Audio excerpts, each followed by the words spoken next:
So Bungie just released all of our artifact perks, and it looks like things are really lining up for Void weapons this season. We actually think the burns for this season are going to rotate between Void and Arc, and Strand being, of course, the seasonal surge. Now, within our artifact itself, there are so many ways to generate Void breaches, then allowing those Void breaches to cause weakening, provide overshields, and even create more breaches when picked up. All of this simply requiring us just to use a Void weapon. Then you've got your Arc theme perks. These are pushing more of an aggressive playstyle, which is actually Arc's forte. You've got a perk that keeps you amplified for longer periods of time, perks for increased Arc super damage, a perk for damage resistance while amplified, and a perk that will cause lightning bursts and jolts on every Arc final blow while amplified. Now moving on to Strand, it really feels like Bungie wants Strand to complement Arc and Void in Season 21. Two of the Strand artifact perks focus on giving your Strand weapons unraveling rounds and increasing the damage of unravel. Then you have Conductive Cosmic Needle, which combines Arc, Void, and Strand all together into one perk, where targets affected by Strand debuffs takes more damage from Arc and Void abilities, and Unravel is a Strand debuff, meaning a really good play next season will be running either an Arc or Void subclass, but still pairing it with a Strand weapon. With that being said though, today guys, we're going to go over some weapons that I highly recommend. Again, this is a quick list, but essentially weapons we're going to be using immediately at launch. Starting with Quicksilver Storm. Guys, this should be a no-brainer. Now, honestly, anything Strand is going to be able to gain unraveling rounds next season via an orb if you have the right stuff equipped. But Quicksilver is already cooking, and it's going to get even hotter when you can pick up an orb to gain Woven Mail with Threat of Warding. And then getting Woven Mail will grant your Strand weapons unraveling rounds thanks to Strand Soldier. Then you add in things like improved unraveling for even more damage. Currently, any Strand weapon can get unraveling rounds with Threat of Propagation. All it requires is a melee kill. But next season, all you need is an orb. You won't even need to use an ability. On top of that, we have anti-barrier auto rifles, which means you can use this beast against champions as well. And we've showcased Quicksilver Storm even in Grandmaster content, and it's crazy how much damage this auto rifle / grenade launcher hybrid can put out. Now, any Strand weapon is going to be able to output more damage next season when combined with unraveling rounds, and of course Strand Surge. So things like Taraxibus, Round Robin, Volta Bracket, Rufus Fury, Perpetualus, Immortal, Synchronic Roulette, Michael's Reverence, Carax's Distress, Circular Logic, and Final Warning. All of these weapons are going to benefit greatly, and despite some people thinking Strand is going to be on its way out this coming season and it's going to be much weaker, we believe that is not the case. Now, another weapon to consider is Cloudstrike. And this sniper is already really good at raining down lightning and encapsulating the entire Arc subclass fantasy, but now we're going to have 10% more damage, as well as the reserve and recoil buff that already went out this past season. We did some damage tests on it, guys, and Cloudstrike puts out. And then the Shock and All artifact perk, where final blows while you are amplified summon a burst of lightning that damages and jolts targets. Now, this burst of lightning on top of the lightning bolt that you already trigger on precision kills, on top of the lightning storm you cause when you get rapid precision hits, that's insane. Sounds like we're literally getting OG storm grenades back, but in sniper rifle form. There's going to be a play to be made here, guys, with Cloudstrike literally clearing out an entire room. Now, next on the list, we have Legend of Acrius. Now, we already mentioned Legend of Acrius a few times this past week, but this heavy shotgun is going to be sitting comfortably in players' hands in Season 21 and beyond. Not only does this thing already deal some beefy damage and, of course, over-penetrates targets, but it's getting some buffs to it as well. It's getting an increase in total ammo from 12 to 16, as well as increased maximum projectile distance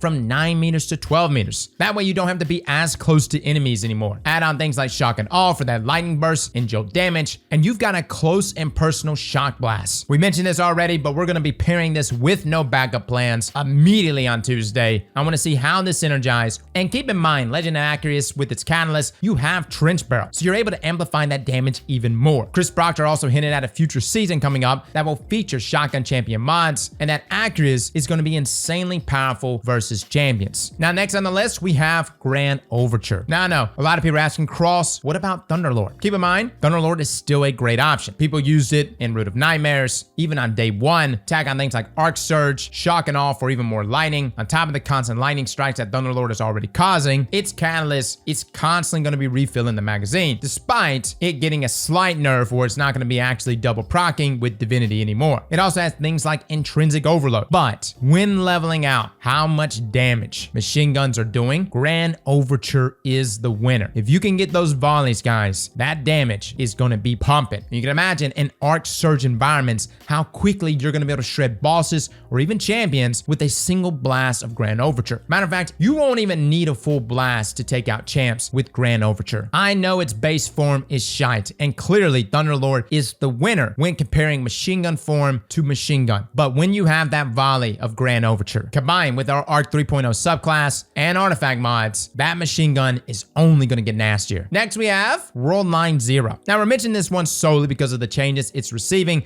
combined with the fact that arc perks do exist next season. The sprinting heavy attack will now be able to chain into itself once. It's seeing its sword guard energy costs from each sprinting heavy attack reduced from 100% to now 50%, and each individual sprinting heavy attack is getting an 8.3% damage increase. Now, it's a good chance Worldline Zero is not exactly going to be meta, but we bring this one up because, yes, for speedrunners, we think Worldline Zero is going to be back. On top of that, Bungie has been giving hints of a future buff to swords in the next season, meaning we're going to be seeing massive overhauls to how swords perform, and Worldline Zero may actually be at the top of the list there. Now, all Arc exotic weapons that are really going to be very good this season that are also going to be working with our artifact mods include Cold Hard for Overload Trace Rifle. And by the way, Cold Hard has intrinsic target lock. It literally amplifies the damage the longer you remain on target. Wrist Runner, arguably one of the best weapons in the game as it gives you arc damage resist, plus you'll get the damage resist while amplified due to the artifact perk. Believe me guys, Wrist Runner is still a force to be reckoned with. I still remember Garden of Salvation day one, seeing folks using Wrist Runner to stay alive due to that damage resist. But the chaining capabilities that Wrist Runner brings to the table is very good. We also have Trinity Ghoul, Symmetry, Delicate Tomb. There's a few other options, of course, but those are the ones we're very much focused on in the exotic portion. Now, as far as legendary arc weapons, you've got Acrius. Slap on Volt Shot, that one's a no-brainer. And you could double up on the Jolt with Shock and Awe. Brigand's Law also has Volt Shot, which we'll dip into that. Forbearance, arguably one of the best weapons in the game. And the only reason why I have not been using Forbearance is because we haven't had Arc Surge, but it is such a deadly wave frame grenade launcher. Get that chain reaction, as well as Ambitious Assassin, that grenade launcher is going to be putting out. Next, we have Albruna. Now, I know, no one's really crazy about this sniper. We have to do some testing on it because Albruna has some interesting perks. First up, it's an arc weapon, so it's going to be dipping into Arc Surge. Secondly, it's a sniper, so it's going to be getting that 10% buff. But finally, the role that I've been trying to get all season, and I have not landed it, I want Firing Line and Explosive Payload. What I want to know, can the PvE increase damage from Explosive Payload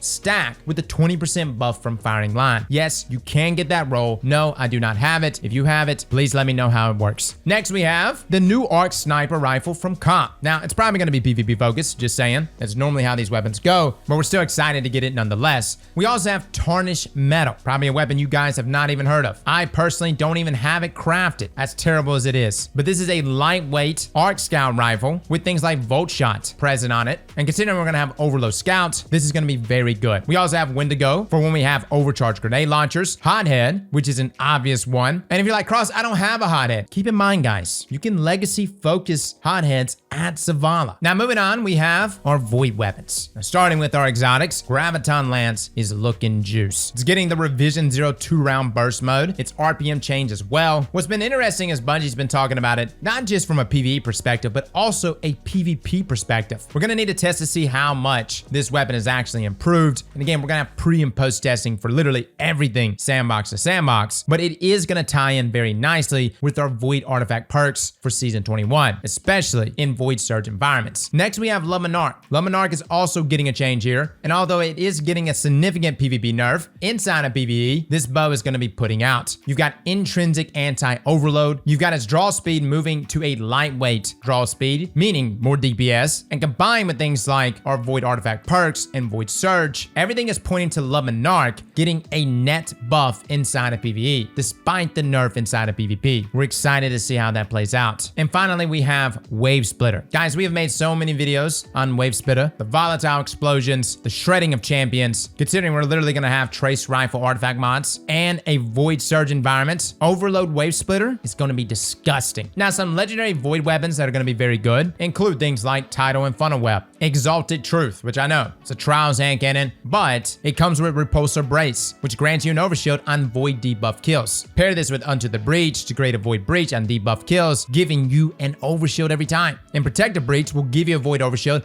as well, or at least refresh your existing overshield on void breach pickups. And we're also going to have Unstoppable hand cannon this coming season. Next, we have Enigma, as well as the Ecliptic Distaff Glaives. Now, both are good glaives, and they will pair with Unstoppable Glaive next season. Ecliptic Distaff even has destabilizing rounds. Overall, though, I will say glaives have really fallen off for me in my builds since the Synthocept nerf. But yes, you can definitely utilize this, and the ammo conservation is really good with most glaives. Next, we have Doom of Chelkis. This is a craftable Void Scout rifle from Kingsfall, and arguably one of the best scout rifles in the game. You can roll things like Explosive Payload, Firefly, Repulsor Brace, One for All. And even if you don't have the craftable roll or even the adept roll, I've got a Frenzy Explosive Payload roll, and that's one of my favorite scout rifles. Check your vaults, guys. You may have a good one. Next, we have Gnawing Hunger. Now, this is an older auto rifle, but still a solid one. Auto rifles this past season actually got a 25% buff inside of PvE. Next season, it's going to be the perfect time to pull it out, considering we have anti-barrier auto rifle in our artifact. Now, it doesn't have any void specific perks due to it being an older weapon, but nonetheless, still a very good weapon. Now, finally, we have Braytech Osprey. This is coming back next season, which is a void high impact rocket launcher and will be adept from Grandmaster Nightfalls. Now, we do not know any perks yet, but we do know there is going to be a new rocket launcher perk coming called Bipod. Chris Proctor said on the Destiny Massive Breakdowns that they recommend Bipod with Reconstruction. Again, though, no confirmation on perks, just purely speculation, but it is interesting that Chris Proctor mentioned that with Braytech Osprey coming back to us. I know this doesn't necessarily help you now, but at least gives you kind of a cherry to chase going into the next season. Now, some other weapons that are looking really juice. Sweet Business. Sweet Business is getting a buff where it now fires an explosive round every 20 shots. Fewer shots while fully spun up. Of course, this is going to pair very nicely with anti-barrier auto rifle. This is also going to be its own version of explosive round, doing more damage than what you would get out of explosive rounds inside of PvE, at least in a 1-to-1 comparison, because you don't get it every single round. Next, we have Tommy's Matchbook. Now, the Catalyst is getting an update where it states that while overheated, sustained fire scorches your target, and every 5 shots will apply 14 plus 7 with Ember of Ashes of Scorch stacks. This, of course, is going to pair very nicely with anti-barrier, but its synergy with Solar 3.0